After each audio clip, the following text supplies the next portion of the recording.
Time to make a value scale. So what I want you to do is to take a ruler and make something that's broken up into 5 different sections. You don't want to make it too large because it'll take you forever to do it. But here I am. I'm using the 2 edges of the ruler to make the width of it, and then every inch I'm putting a little bit of a line. It doesn't have to be completely accurate. What you do need is to have them evenly broken up. Doesn't matter how big those squares are, it doesn't matter if they're squares or rectangles, but they have to all be the same width, otherwise it'll look distorted. Okay? So what I'm going to do is I'm going to go from light to dark in this one, and I'll start by just filling in with my pencil, and I can be a little bit, I go over the edges a little bit because I'm going to erase in the end the edges to make it nice and sharp. So don't be afraid to go off a little, just not too much because you don't want too much erasing to have to do. So now I just sped it up so I could do this more quickly, and I'm going to do some cross hatching. Then I'm going to come in and do it from another direction, and I'm going to start with this darkest square first, make that significantly darker than anything else. Then I'll go to the next one, and I'm going to make that what feels like 1 step darker, and light darker, darker, darker till I get there. So this is a good beginning. But that dark is not as dark as it could be. That dark should be the darkest you can get it. So I'm going to keep going across. All right, so now I'm getting a nice bit of value, but my light is a little too dark. So how am I going to come through with that? Well, first I want to erase some of this, which I chose a really bad eraser to do that.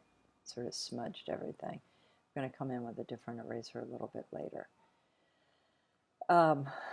So I've erased that little bits, and I'm going to come back in and make these edges really straight and smooth, so I don't get distracted. The problem with not having them smooth is that your eye gets distracted looking at all those loose edges rather than looking at the values. Yeah, so I'm just going to keep playing back and forth, back and forth. Here, I'm sorry the paper got off the from under the camera. Sorry about that. Okay, so here you can see it a little bit better. And see how I'm not trying to make the whole thing blend like one gradation. I really am using those borders to create squares. Right, now here I am, I came with, these cap erasers are a great idea because they have a bit of a point to them. You know, they're just the plain old cap erasers you used in school. Also, another good thing, because if you rub your hand against it, you're going to smudge it, is if you have a dry paintbrush to get some of those erasures off. That's a good way to do it. Now I'm erasing the actual lines from the outside to get rid of that distraction. Okay. So now I'm getting pretty close to this. So let me show you how we use those values. So I'm going to make a cube, and here is the light source. Or it's a box. And since the light source is behind it, this panel of the box is going to be dark. Now what I've done is I'm trying to match that middle gray. Okay? And I'm going to add a little bit of a shadow from it. All right? Now this works because that's a very dark, that one side is very dark compared to the other sides. But this light one, I'm going to make it so that that's a little bit darker, and then make this top the lightest.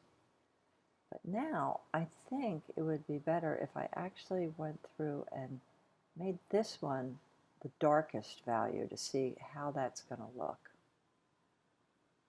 Because if that's a really sharp light, and if we're in a dark room, that edge will be very dark. Okay? Now I'm just adding a horizon line there to give it, sort of an edge of a table or something, or a corner of a room. So I use the darkest there, I use the lightest there, and I use the middle tone on the side. So this is how you use values. That's your value scale. This is how you use values to get variation because if you have variation of value, it's a much more interesting drawing. And we'll get more into that as we go along, but this is something I really want you to pay attention to value.